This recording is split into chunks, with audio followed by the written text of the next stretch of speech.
feel, though, about getting older? I think it sucks.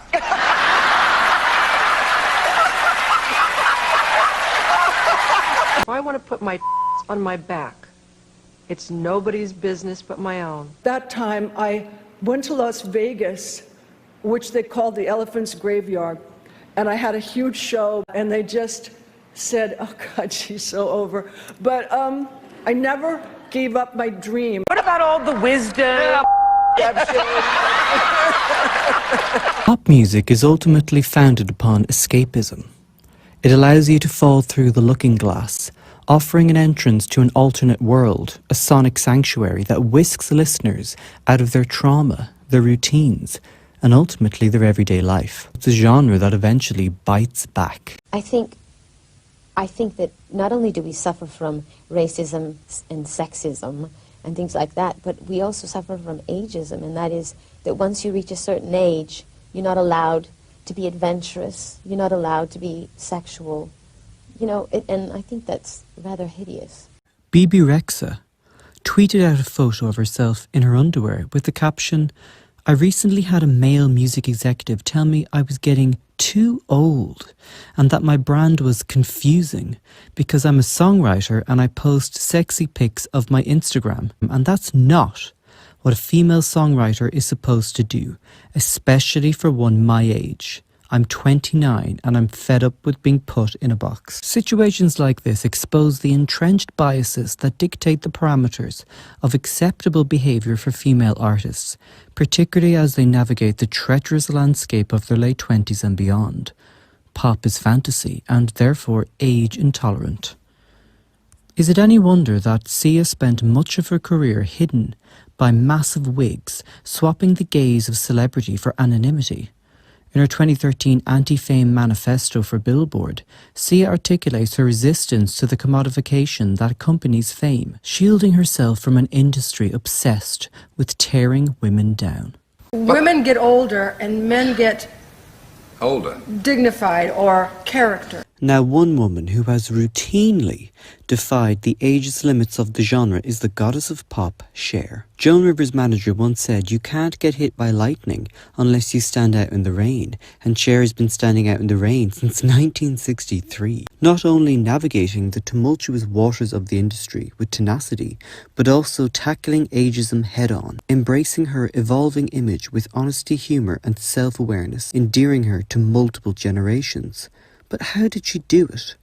Well, one major answer is versatility. But I have been down and out so many times that you cannot believe it.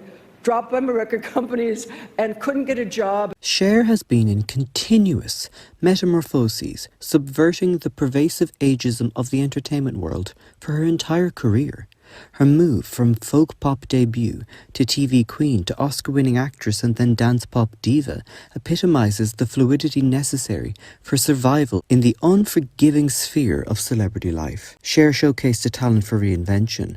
When her initial musical success declined, she transitioned into television, capitalizing on her charismatic persona in the Sonny Cher comedy hour. This move showcased her versatility and skill, captivating audiences beyond the recording studio. When her television career hit a dead end, Cher transitioned into Las Vegas, a venue that allowed her to maintain a close connection with fans while demonstrating her theatrical prowess.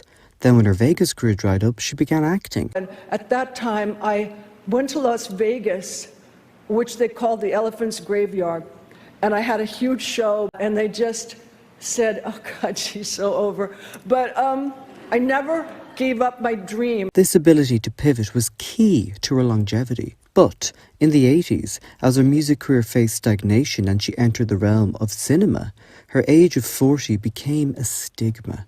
George Miller, the director of The Witches of Eastwick, did not want Cher included, believing she was too old. Miller's comments about Cher's age were not just personal, but symptomatic of a larger cultural problem, confining women within narrow aesthetic limits. And it's interesting that the male lead Jack Nicholson received no ageist comments from the director. Yet Cher's response to Miller was a masterclass in assertive defiance. And I quote, "Okay, look, motherfucker. You didn't find me under a rock. I was nominated for an Academy Award for Silkwood and got the Cannes Film Festival Award for Best Actress for Mask, so goodbye. Her subsequent performance in the film and later Moonstruck were not just performances but acts of cultural reclamation, culminating in her Oscar victory for the latter. Cher's success in film, a medium traditionally resistant to female ageing, was a radical act of self-assertion and a battle cry for women over 40. This resilience in the face of blatant ageism exemplified her indomitable spirit and refusal to be pigeonholed or limited. And if that wasn't enough, then came one of the greatest comeback songs of all time. Cher's Believe embraced the dance music scene with a track that not only topped the charts worldwide, but also introduced the now iconic use of auto-tune into mainstream music. Believe was not just a commercial triumph, it was a cultural milestone that underscored Cher's relevance as an innovative spirit. But her success against ageism didn't put an end to the prejudice. Cher was the oldest woman ever to hit #1 on the Billboard Hot 100 at age 52 with Believe in 1998. That's over a quarter of a century ago, and since then only 2 women older than 52 have hit #1 in the US, Mariah Carey and Brenda Lee, with 2 well-established, decades-old Christmas songs that they recorded in their youth. So although technically they were above 50 when they achieved the chart topper, the songs originated when they were under 25. In the UK, Kate Bush at 63 was the oldest woman to top the charts when Running Up That Hill had a resurgence thanks to Stranger Things. However, again, this song was an established top 3 hit in 1985 when Kate Bush was in her late 20s. A woman over 50 hitting big with a new original song that was not recorded in her youth honestly rarely stands a chance. It's also important to note that Cher's self-depreciating humour and candidness about her plastic surgery and overall honesty about aging has led her to being well regarded by the public. Maybe because I was really flamboyant, because I didn't hide anything, because when I got my nose and my teeth done, I said it, because it didn't occur to me that that would be anything that anybody would even care about. If I want to put my on my back, it's nobody's business but my own. Her self-aware camp persona has played a crucial role in her defiance of ageism. She has consistently portrayed herself with a blend of humour and extravaganza, never shying away from parodying her image or embracing the over-the-top aesthetic that became her trademark. This approach has allowed her to maintain a playful relationship with her audience, emphasising that age does not equate to irrelevance or a loss of personal vibrancy.